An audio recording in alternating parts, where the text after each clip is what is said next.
यशोदानन्दन व्रज जनरञ्जना जमुनातीरवनचारी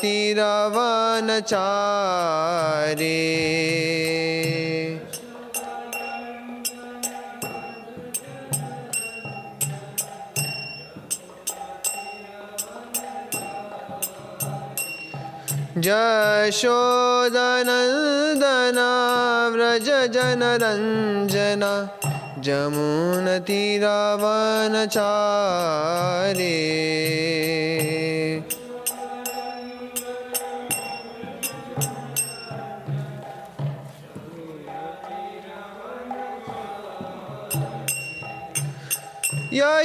यशोदानन्दन व्रज जनरञ्जना यशोदातीरवनचारी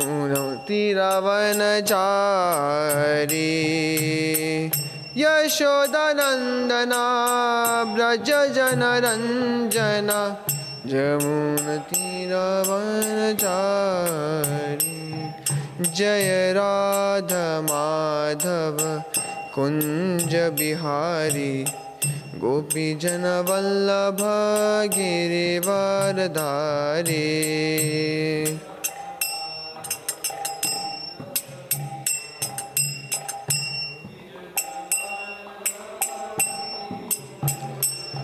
जय राधा माधव कुंज बिहारी गोपी जन वल्लभ गिरिवरधारी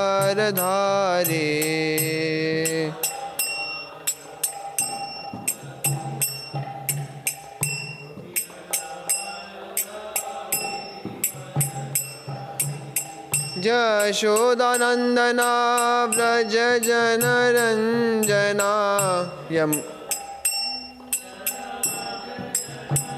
यशोदानन्दन व्रज जनरञ्जना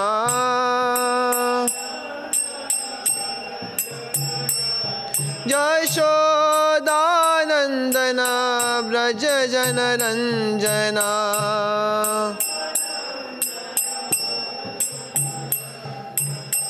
यमुनातीरवनचारी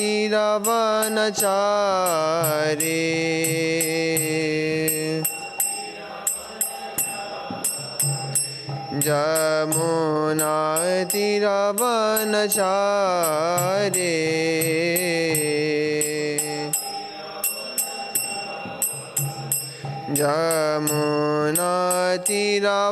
यमुनातीरवनचारी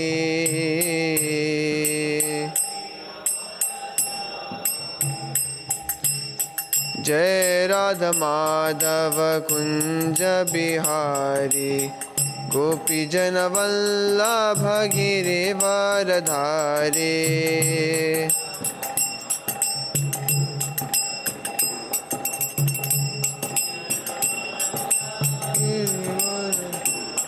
जय राधा माधव कुंज बिहारी गोपी जन वल्लभ गिरिवरधारी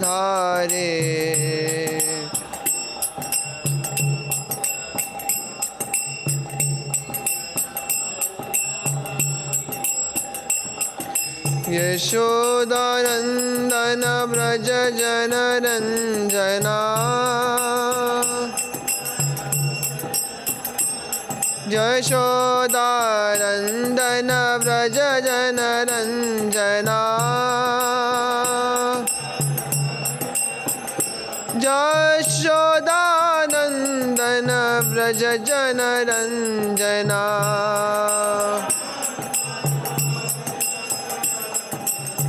यमुनातीरवनचारी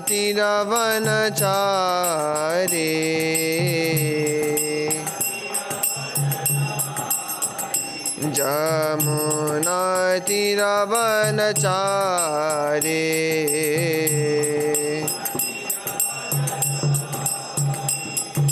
जय राधा माधव कुंज बिहारी गोपी जन Vallabh Girivardhari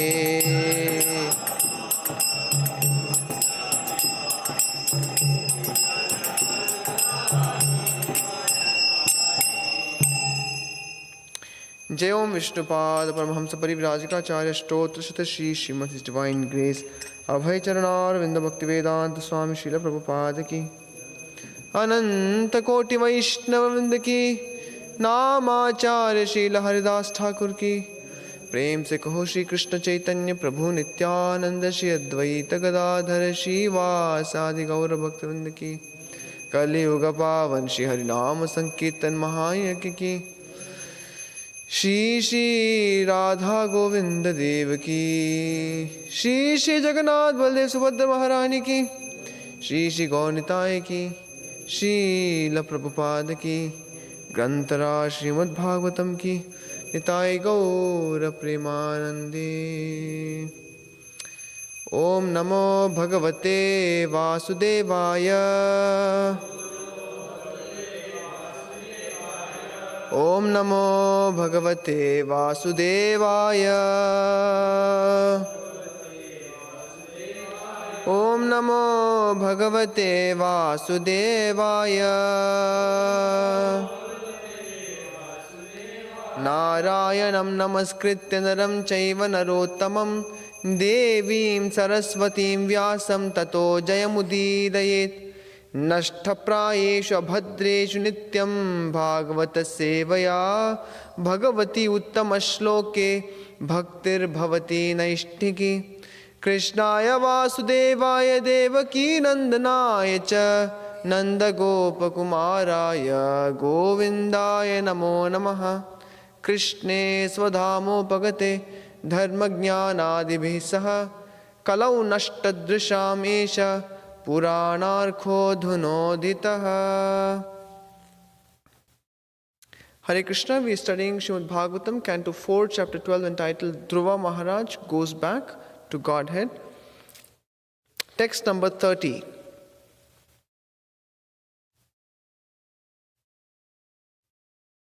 Tadottanapadah putro dadarshantakamágatam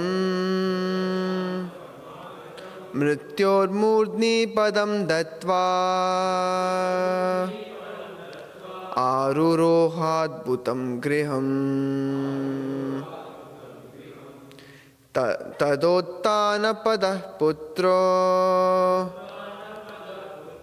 ददर्शान्तकमागतम् मृत्योर्मूर्ध्नि पदं दत्त्वा आरुरोहाद्भुतं गृहम्। तदोत्तानपदः पुत्रो ददर्शान्तकमागतम् मृत्योर्मूर्ध्नि पदं दत्त्वा आरुरोहाद्भुतं गृहम्।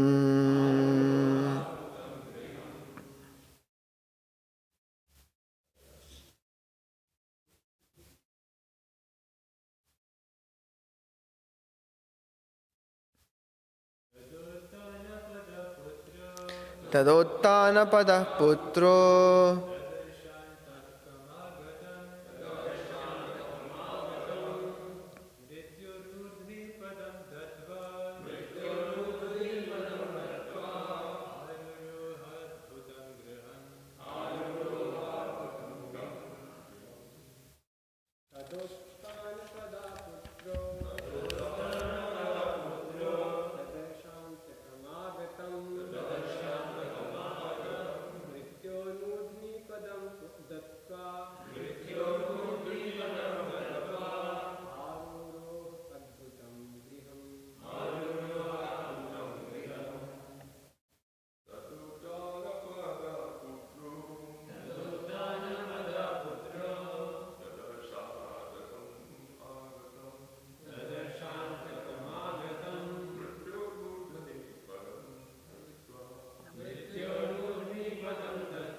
मुनिपदं दत्वा आरुरोहाद्भुतं गृहम् तदोत्तानपदः पुत्रो तदर्शान्तकमागतम्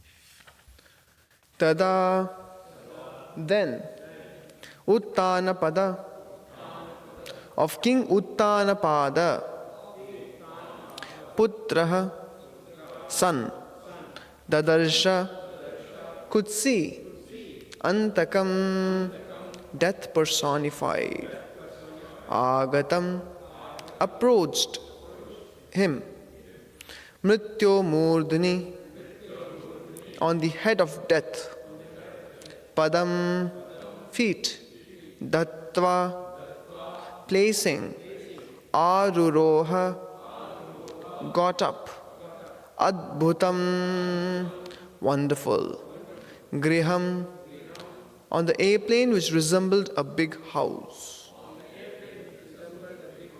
Translation purport by Sri Prabhupada, Sri Prabhupada ki. When Dhruva Maharaj was attempting to get on the transcendental airplane, he saw death personified approach him. Not caring for death, however, he took advantage of the opportunity to put his feet on the head of death, and thus he got up on the airplane, which was as big as a house. Purport: to take the passing away of a devotee and the passing away of a non-devotee as one and the same is completely misleading. While ascending the transcendental airplane, Dhruva Maharaj suddenly saw death personified before him, but he was not afraid. Instead of death's giving him trouble, Dhruva Maharaj took advantage of death's presence and put his feet on the head of death. People with a poor fund of knowledge do not know the difference between death of a devotee and the death of a non-devotee.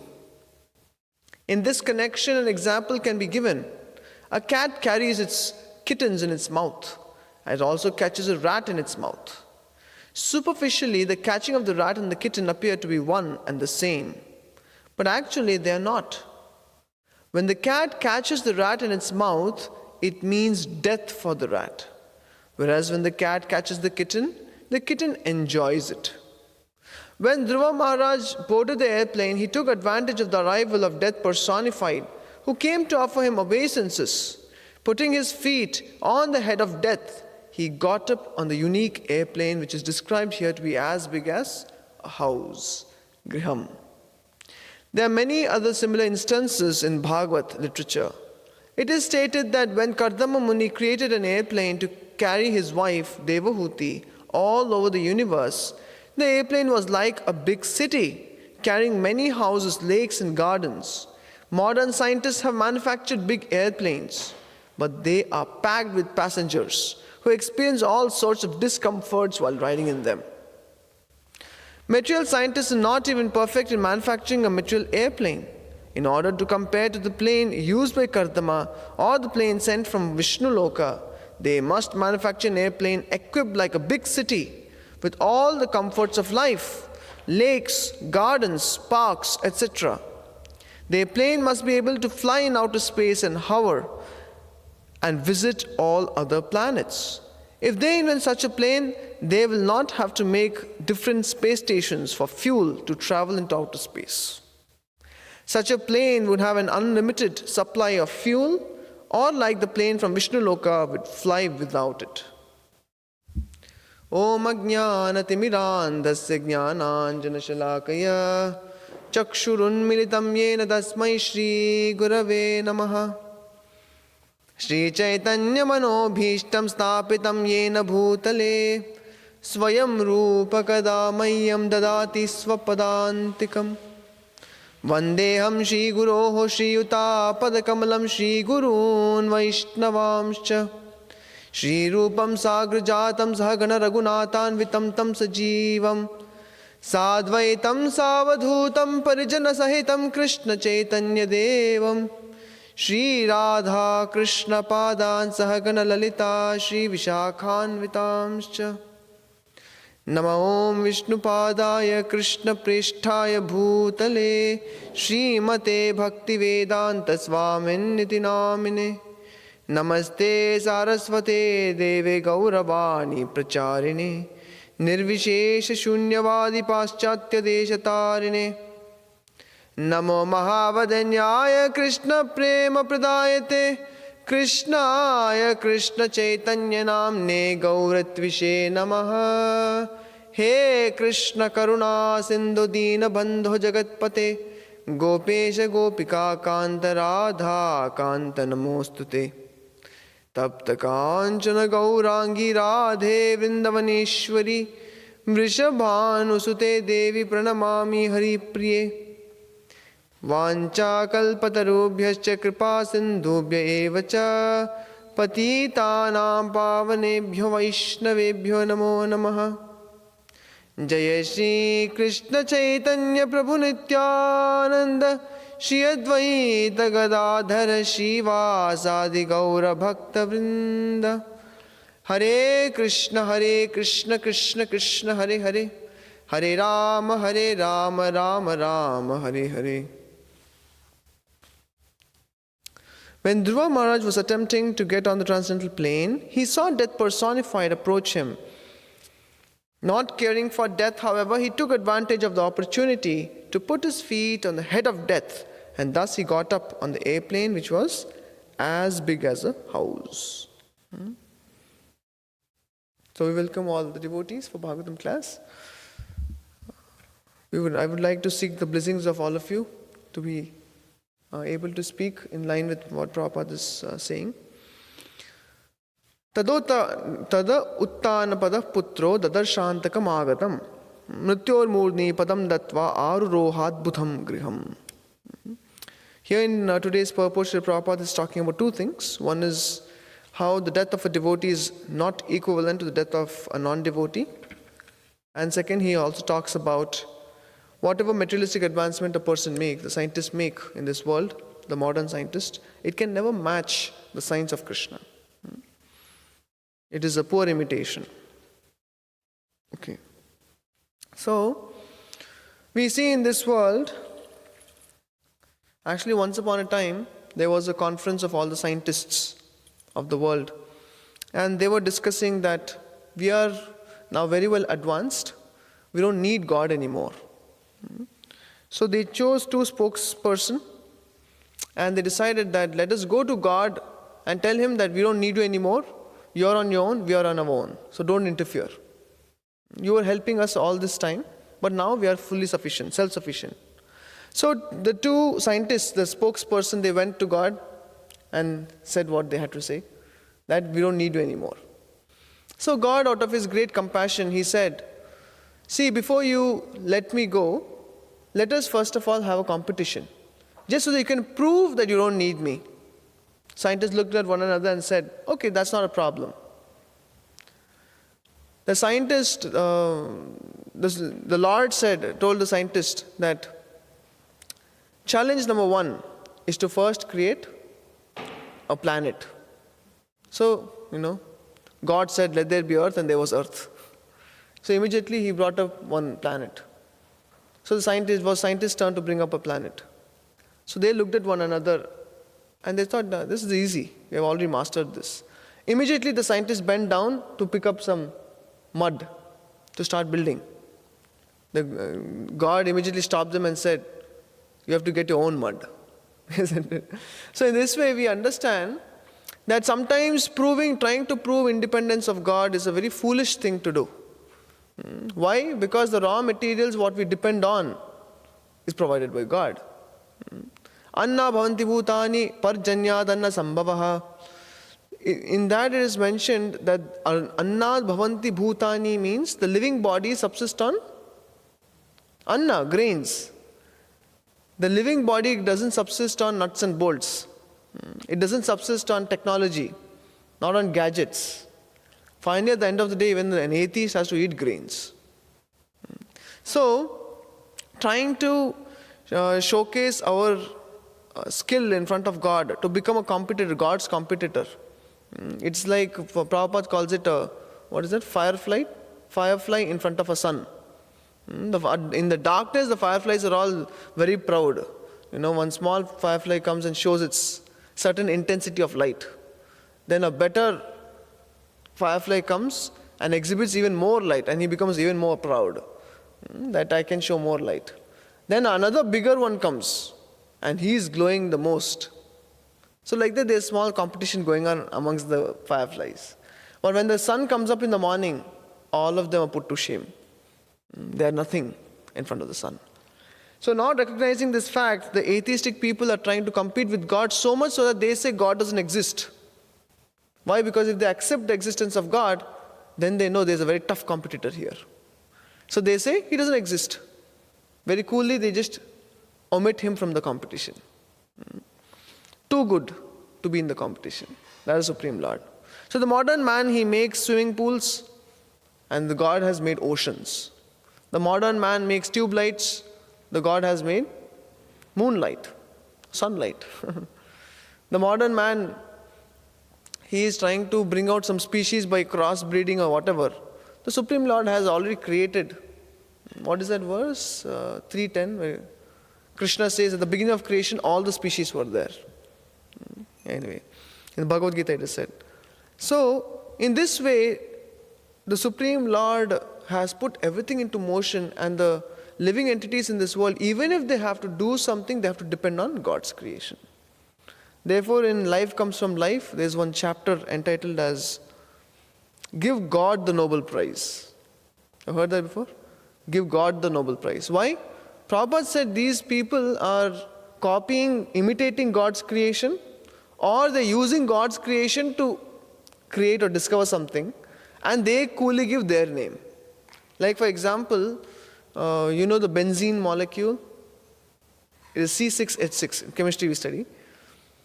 So generally carbon atom combines with 2n plus 1 hydrogen atoms. Isn't it? Sorry? 2n plus 1, right? 4n plus 2. Yeah, so that's 2n plus 1. So one carbon atom combines with 2n plus 1 hydrogen atoms. And in the C6H6, there are 6 carbon atoms combining with 6 hydrogen atoms. So it doesn't fit the normal formula. So this person called as Mr. or Dr. Benzene, he was breaking his head over how does this molecule look like. He couldn't get any idea. So one day at night when he was resting, then he got an image in his mind. So the snake trying to eat its own tail. That image he got. So immediately he woke up from his sleep and he said, okay, now I found out how a benzene molecule looks. And then he understood there's a 3 covalent bond and other normal bonds. So then it forms C6H6. And very conveniently he named the molecule as benzene molecule after himself. Now if you want to ask, where did the idea come from? In his mind, in a dream, at night, where did the idea come from? Sarvasya chaham hridi sannivishto matta smriti jnanam. Krishna says, I give the remembrance, I give the knowledge, jnanam.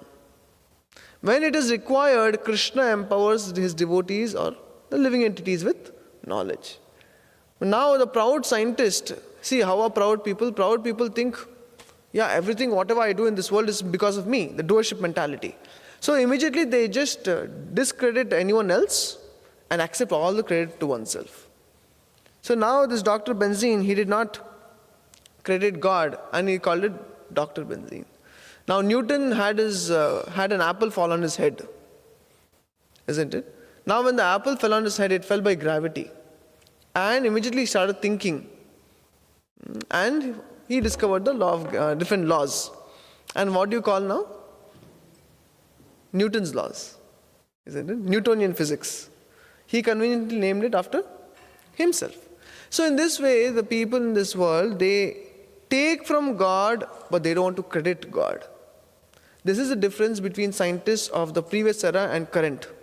So why was Srila Prabhupada so heavy against the scientists is because Modern day scientists, they first of all decry God, they deny his existence, and second, they want all the credit for oneself. Whereas, if you read, there's a book, I don't remember the name of the book, but it mentions 100 scientists over the span of beginning of entire 20th century. There's a book, 20th, 19th century.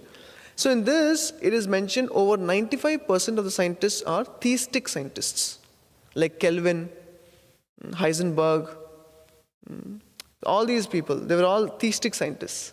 Like Lord Kelvin says that religion begins with God, but science ends with God. So previously the scientists, they were also philosophers. Scientists were also researchers. They would do science, they would actually do research into nature just to understand existence of God. Truly understand what is behind all of this. So religion and science ends with God. Whereas today modern science is all about making money.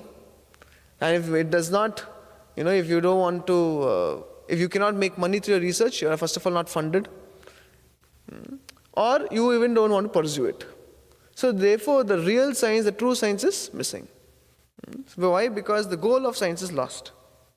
So why am I saying all of this? Prabhupada says in the second two paragraphs, the modern man is trying to build so many technology because of which he has become falsely proud. This false pride is like the pride of that firefly I was telling you about. Unnecessarily proud because the sun is set. When the sun comes up, the false pride of the firefly is immediately smashed. Similarly, when we actually look at the bigger picture, look at the bigger world, Krishna has created a universe, but modern man is creating metaverse. Everything illusory. Like, you can make it out. Krishna's illusion, very difficult to make out illusion. You have to contemplate on it. But metaverse you can make out. And people still pay for it. You can purchase property in metaverse. You see? So Prabhupada is saying, these foolish scientists, whatever they do, they're only talking about increasing material facilities, increasing the technology and the comforts that technology provides, but they cannot give you an understanding of God. They do not take you to the ultimate goal of life. Why ultimate goal of life? They cannot help you even get liberation from this material world.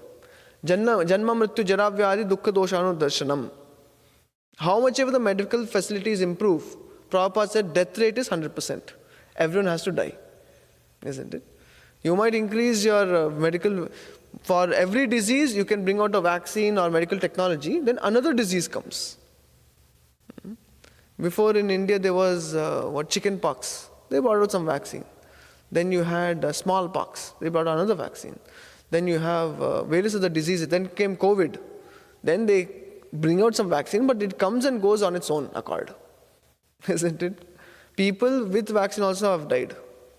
The whole point is our brain, our intelligence cannot surpass the intelligence of Krishna.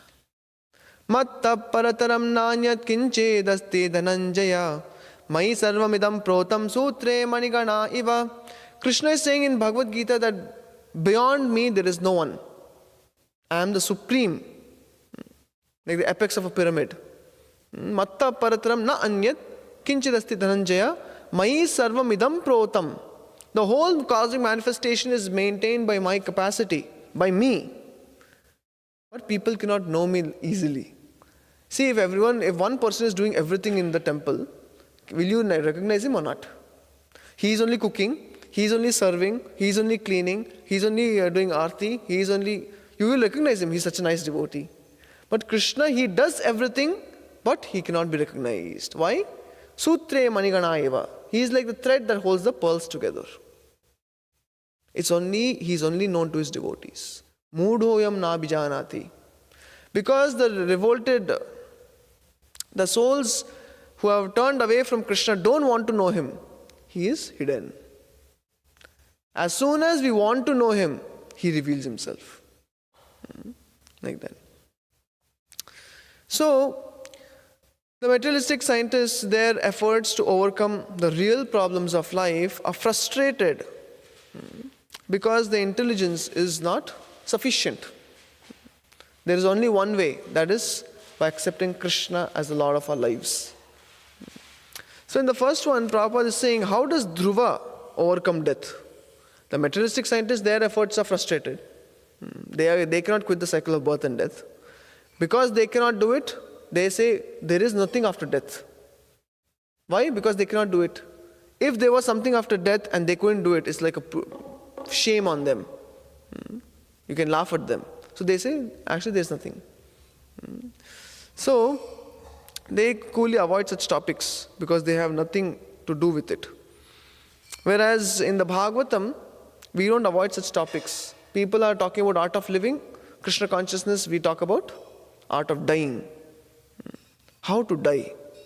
So in this purport, Srila Prabhupada is saying, the passing away of a devotee is not how we think a normal passing away or death is. Therefore, we celebrate the disappearance days of so many acharyas. We remember them. Why? Because the devotee dies to live forever. For him, death is only a stepping stone. Like Dhruva, it is mentioned, Mrityor Murni Padam Dattva. He placed his feet on the head of death and went into the airplane. Very symbolic for us to also to understand that we use death to jump. It's like a springboard. Then we jump to Golok Vrindavan, to spiritual world. Prabhupada gives a nice story.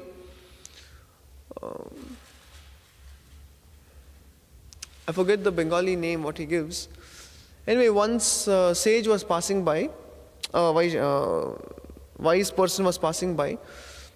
Immediately he came across a poor beggar. Is it poor beggar? Anyway, he came across by, say, prince. So he told the prince that better you don't die. Better you continue to live. And he went away. He was going everywhere and giving blessings. And then he met a sinful person like a butcher. He told him, better, neither you die nor you live. And went ahead. And he came across a very austere brahmachari. He told him, better you die. And finally came across a Vaishnava. He said, what did he say? Yeah. Either you live or you die. It doesn't matter. So what did he want to say? For the sinful person, the butcher, neither you die nor you live. Why? While living you're causing harm. After you die you'll go to hell. Straight. So either way you will suffer or cause suffering. And then he told the prince, better you continue living. Why?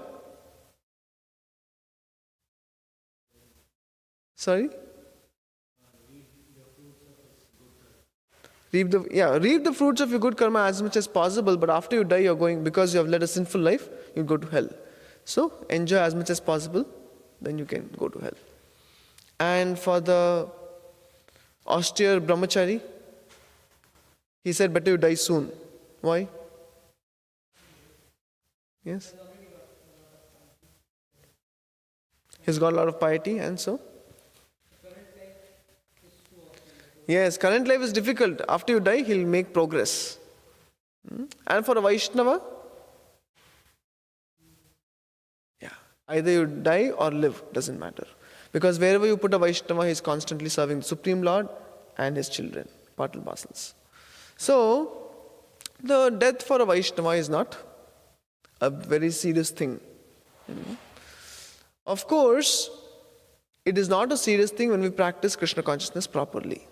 Otherwise, when we die, then again we have to take birth.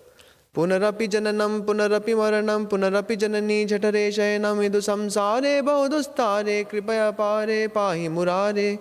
Shankaracharya says that if one does not practice his life in Krishna consciousness, then one is again birth, again death. Again entering another woman's womb, again birth, again death. And in this way he continues to suffer and suffer. Death is something no one wants. Why? Because death means stripping away of all that you worked for. One. And second, it means the stripping away of the identities that you have accepted, which you're not ready to give up. Elsewhere it is mentioned that at the time of death, what happens? The soul is so attached to the body, the soul does not want to come out. So the soul is still attached to the body even while the body is suffering. So at the time of death, first Paramatma comes out. He leaves the body. When he leaves the body, the pranavayu, he comes out because he is devotee. He was only there because Krishna is there as Paramatma. So Paramatma comes out, pranavayu comes out. So body is simply crumbling down. Then the soul is forced to come out. He's that attached. Sometimes he's so attached, the soul, if it's, all of them samskara and everything is there. Why? Because if the body is not burnt, the soul becomes so attached that he goes back into the body again, somehow. So the body is burnt, so that he can be peaceful about his forward journey. You see? So much attachment. So therefore, death is miserable for a materialistic person. Ayurveda explains the time of death, the pain experienced by the individual is equivalent to the pain experienced due to the biting of 30 or 60,000 scorpions. But for us, it doesn't matter. It's almost the same, 30 to 60,000 scorpions. It is so painful, the time of death. But this is not the case for devotees. Prabhupada gives a very nice example about how a cat is also catching the rat, but those same jaws or the teeth of the cat means death for the rat. Whereas when cat carries its kittens, it is very enjoyable for the kittens. Similarly, when Krishna puts us through different difficulties, including death, the devotee is not worried. He thinks, if Krishna wants me to die, let me die. Why? Because he knows that Krishna is the one who will take me back to Godhead. He will put me wherever I need to be in service, as long as that is the desire. So Krishna will take care. And Krishna says, what is that verse? Teshamaham samudharta mrityu samsara sagarat bhavami nachirat partha mayaveshata chetasam. For a devotee who is fully absorbed in me, my avesh means he has become Krishnaized in his consciousness. So much so that he is always giving out Krishna, always contemplating Krishna. Everything is very Krishna conscious about him. So such a devotee is called as Mayavesha devotee. Mayaveshata chetasam. For such a devotee, I will come to the ocean of material existence and pick him up from the ocean, Krishna says. So Krishna says that he is there for his devotees. Elsewhere, I think in Varaha Purana somewhere, it is said that even if a devotee forgets me at the time of death, for whatever circumstance, because he has led his life as a service and dedicated to my service, therefore I will anyway go and save him from the clutches of death. So you will see that death for a devotee is completely on a different platform. It is not death, it is a stepping stone. In this material world, people are so fearful because bhayad means fear. It is mainly on account of death. Means loss, right? We are fearful on account of loss. Death means complete loss, sum total of our loss. You will lose everything, but you can only carry your spiritual credits ahead. Therefore, a devotee is not worried. When Vitrasura is being killed, in 6th canto you'll study that Vitrasura is being killed by the Vajra, the Narayanastra, the Vajra of Indra. It takes about 1 year, 365 days, for Indra to cut off the head of Vitrasura. But Vitrasura is such a pure devotee that immediately his consciousness, he merges it with the Supreme Lord. He goes into Samadhi and starts reciting various prayers. Very beautiful section. In that finally, I think it's in that place, towards the end it comes, Narayana para sarve, na kutaschana bibhyati, swarga apavarga narakeshu apitulyartha darshinaha. Why? You see, for a devotee has no demands. My dear Lord, I have to go to this place only. No, he has no demands. Narayana para sarve. Narayana paraha are the devotees. The devotees who have made Supreme Lord the goal of their life. They are called as Narayana paraha. Narayana para sarve na kutushchana bibhyati. They are not fearful of any condition. That means if devotee is ordered by the Supreme Lord, go to hell to preach, the devotee will go. How is he so confident? Because he knows Krishna is there. Swarga, apavarga, narkeshu, no demands. My dear Lord, I need to go to heavenly planets. My dear Lord, I have to go for liberation or go to hell. He has no demands. Wherever you want me to be, I will be there. You can use me as you like. Not easy. For such a devotee, death is not a problem. Why? Because he is like in a coconut, a dried up coconut, the brown one. If you shake, somewhere the explanation is given that a Jivan Mukta, one who is in this material world but is liberated, he is like that coconut inside the brown shell. He has already detached from the shell. When you shake it, you can hear the sound. Isn't it? You have seen that before? The coconut inside. I don't know, in America, you have seen it? Really? Okay. In the brown shell, there is another coconut and it has detached. So when you shake it, you can see it. The Jivan Mukta is like that. The Jivan Mukta he has become so detached from material circumstances, material identity, sarva upadhi vinirmuktam, tatparatvena nirmalam. He has become completely purified of his material position in this material world, that wherever he has no demands from the Lord. What is his only demand? Please engage me in your service. Isn't it? When Bhaktivinoda Thakur prays in a beautiful bhajan that, my dear Lord, better I become a worm, I think in the field of devotee lawn somewhere, better I become a worm than to become a four-headed Brahma who is averse to you. Isn't it?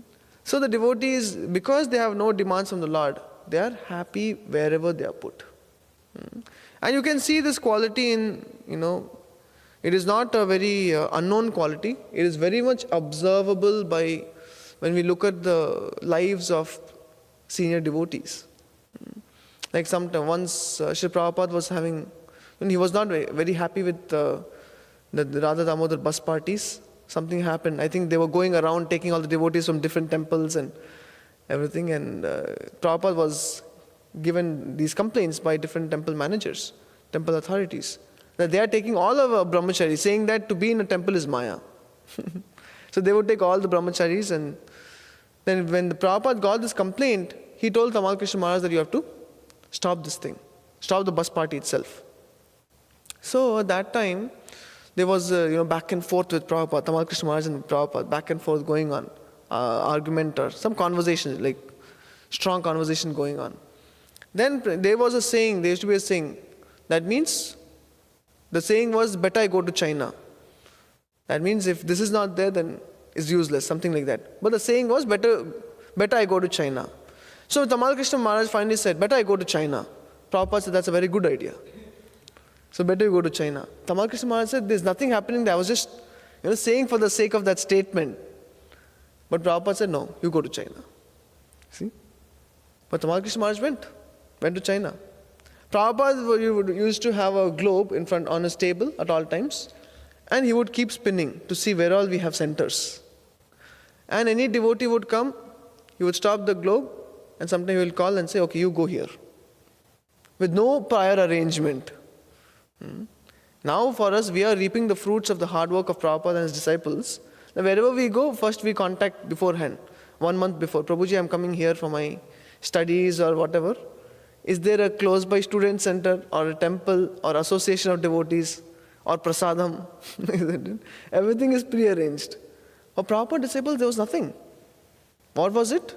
Swarga apavarga narkeshu apitulyata darshinaha. They did not mind because they had so much love for Prabhupada. They had so much love for Sri Prabhupada. Wherever Prabhupada put them, they were ready to do it.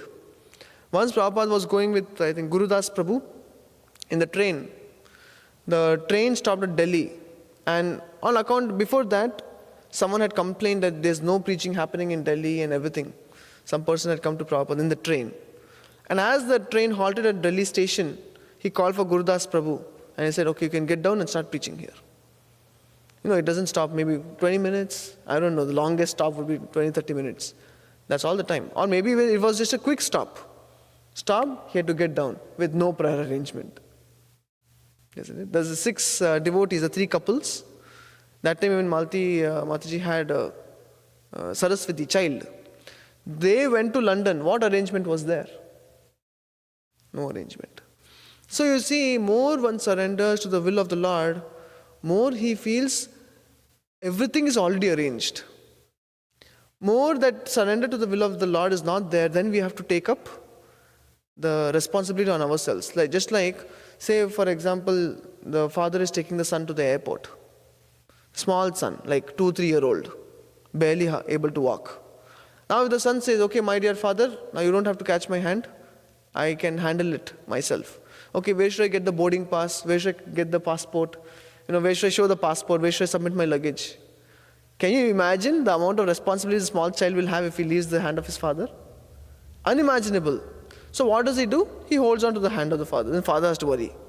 Where do you have to get the boarding pass? Where do you have to submit the luggage? Where do you have to go? Which gate? Security, this and that. He is only crying, eating, sleeping. He's not worried about anything. Why? Because his father is there. Similarly, for the devotee, he knows the Supreme Lord is there. All he has to do is hold on to the hand of Krishna. Krishna will take care. As soon as he leaves the hand of Krishna thinking, why should I hold someone else's hand? I am also capable of myself. I can run my life. Isn't it? Till the time Arjuna was thinking like that, he was in a problem. What is that verse? What? Nacha shreyo nupashyami hatva sajanam ahave. He says, Nakangshe vijayam Krishna nacha rajyam na sukhani cha. Krishna say, Arjuna is telling Krishna. He is saying, my dear Lord, I don't see any purpose in this war. It's not that Arjuna was new to the field. It is not that there was no discussion that happened.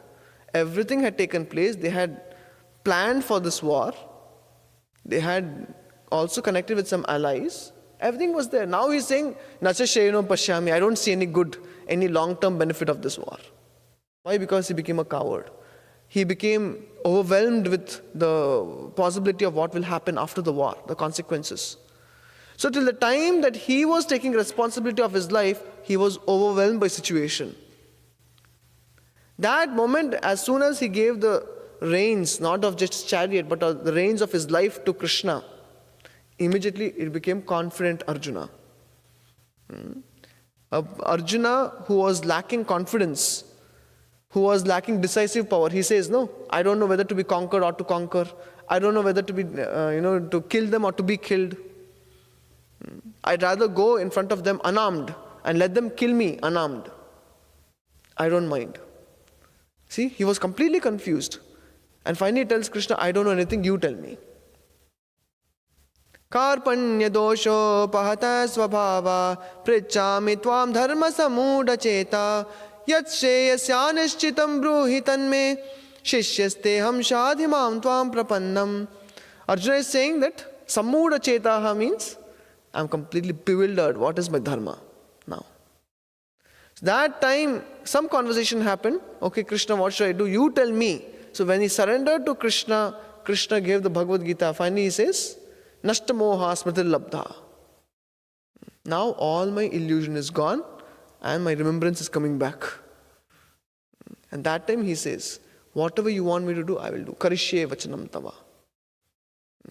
So therefore, if we, to the degree we want to hold on to our life in our own clutches, please understand things in this world are not under our control. The illusion of this world is Maya presents herself as if she is under our control. To the degree we understand things are not under our control, we'll be peaceful. To the degree we think I am in control and things are going out of my control, we'll be frustrated. Isn't it? The modern man is thinking, I have a possibility of overcoming death, but I'm dying. So he's in great misery. For us, we know death is natural, has to happen. But we have a free will to surrender to Krishna so that after death, like Dhruva, we can step on death's head and go to Vaikuntha. So therefore, the whole point of a life of a devotee is that he becomes more and more surrendered to Krishna. More and more we want to make Krishna the primary goal amongst all other goals. We want to keep Krishna the center of our life. More we do that, more we don't mind where Krishna puts us. So what is the journey of a devotee's life? The journey is increasing Shraddha. Increasing Shraddha is the journey. More deepen, to the degree the Shraddha deepens, more we are making progress upwards. It is all ultimately the depth of one's Shraddha. So, therefore, if we want strong Shraddha, sadhu sangha, we need association of those devotees who have faith, those devotees who themselves have taken those leaps of faith in their lives. Those devotees who have strong faith, strong practice in bhakti, who have themselves surrendered. More we stick close to them with respect to association, learning from them, more we take those good qualities. Because it is said, bhakti sanjayate. Isn't it? That means bhakti is transferred from or given by a devotee. Bhakti is not self-made. Sometimes devotees think that, when we ask, Prabhu, what attracted you to come to ISKCON in the first place?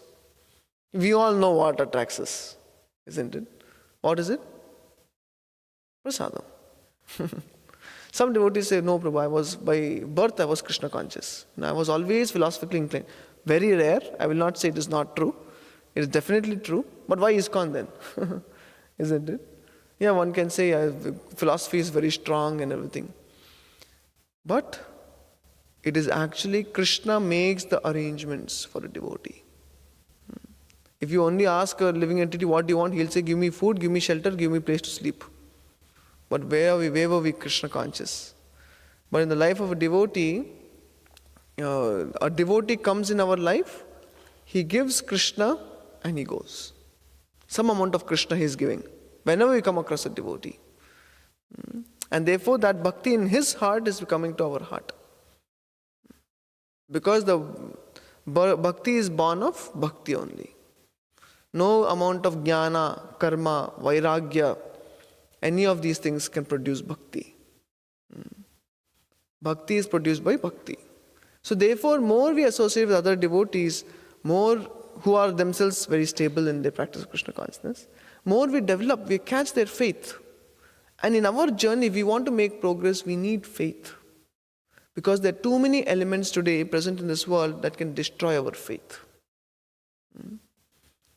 So many things happening. Things are not happening according to our how we want it. As we were saying, things are not under our control. Therefore, let us recognize this fact that Krishna is in control.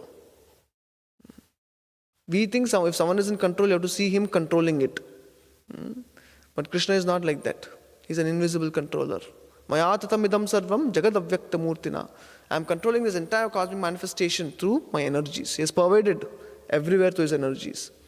So if we fail to recognize Krishna's controlling capacity and falsely take seriously our own controlling capacity, which is nothing or next to nothing, then we'll become completely miserable.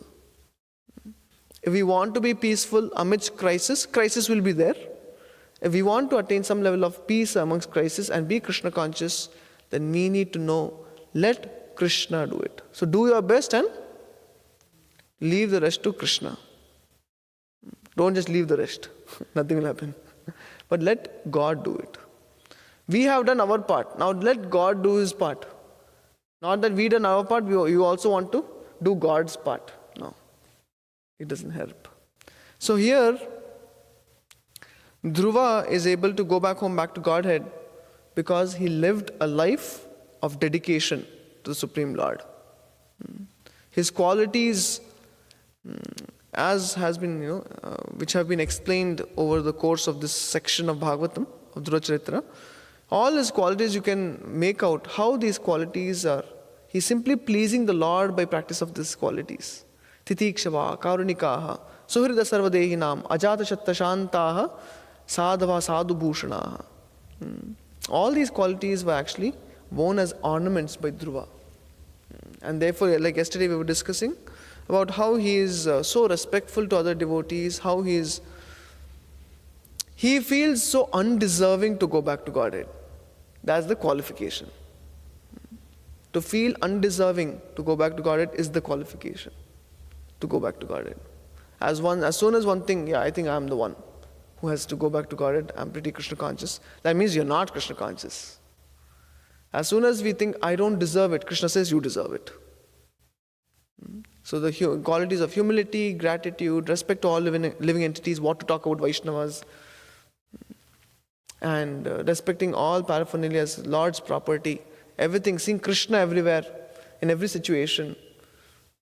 All these qualities put together, Dhruva has made his life so perfect that when he saw death, he was not afraid.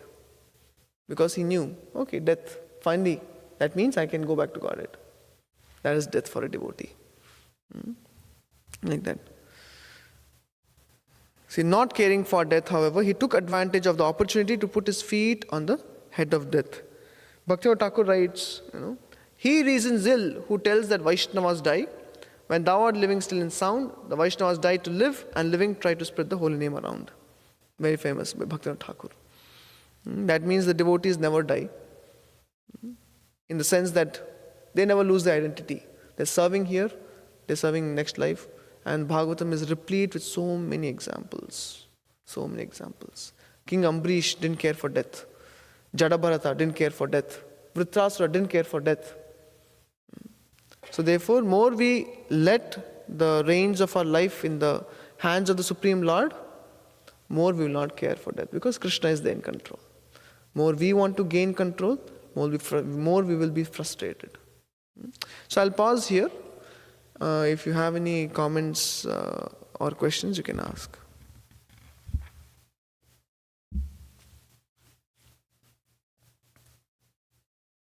Yes, bro. Mike is there.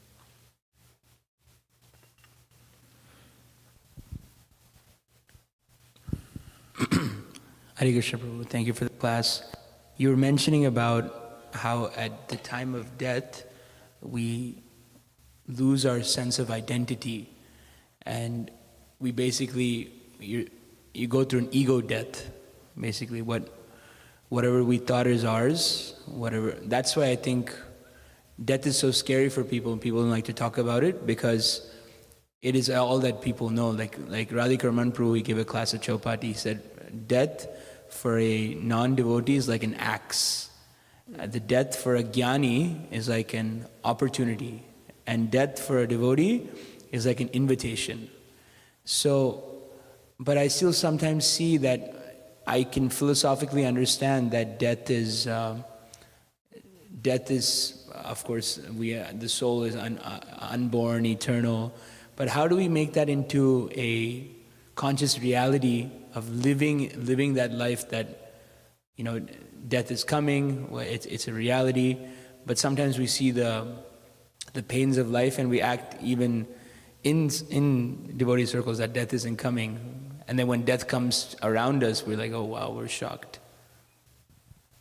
So the question is, how do we make the philosophical statement of, we're talking about death, how do we make it reality? Yeah, is it just kind of by the practice of devotional service, you awaken that reality of the spiritual world, or is it that you have to break down arguments and kind of break down like holes in gaps in philosophy in your mind?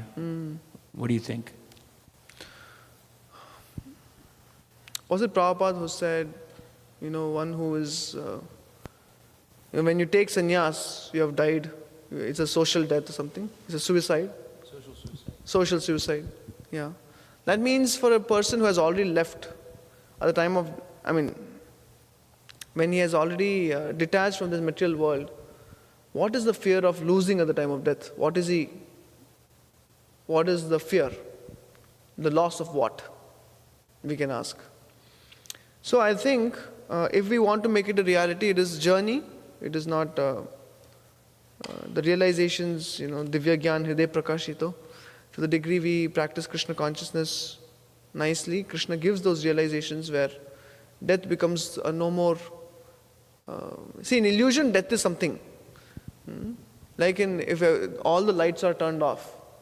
In darkness, we are fearful because we don't know what is going to happen next. But the power of transcendental knowledge is that one overcomes, is like turning the lights on. So as soon as you turn the lights on, you can see where things are so that you don't have to worry about what will happen next.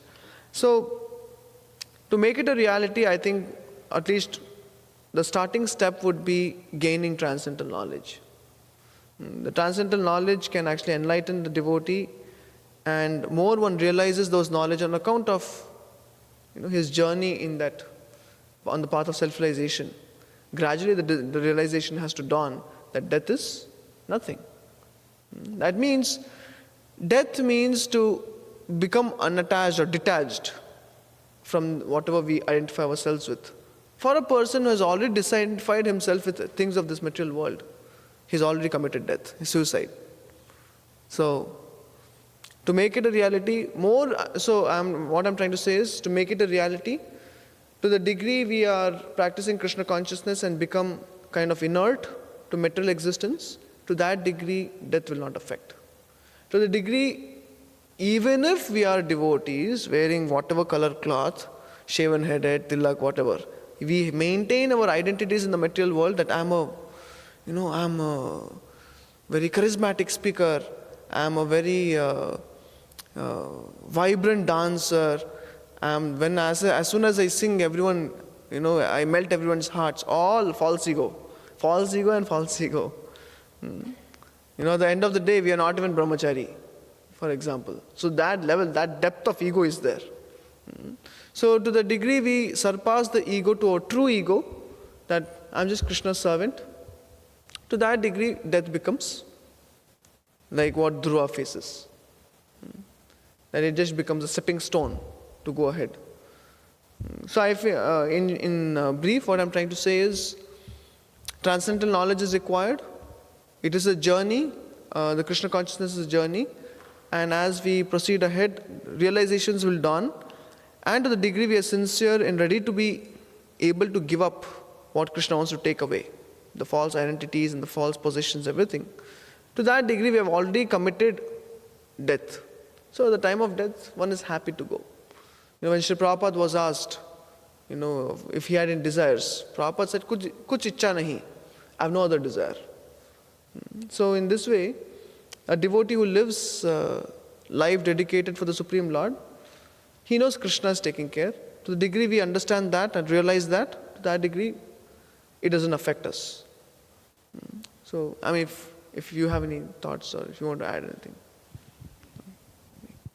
Hare Krishna. So we will pause here. It's already time. Grantha Srimad Bhagavatam ki, Srila Prabhupada ki.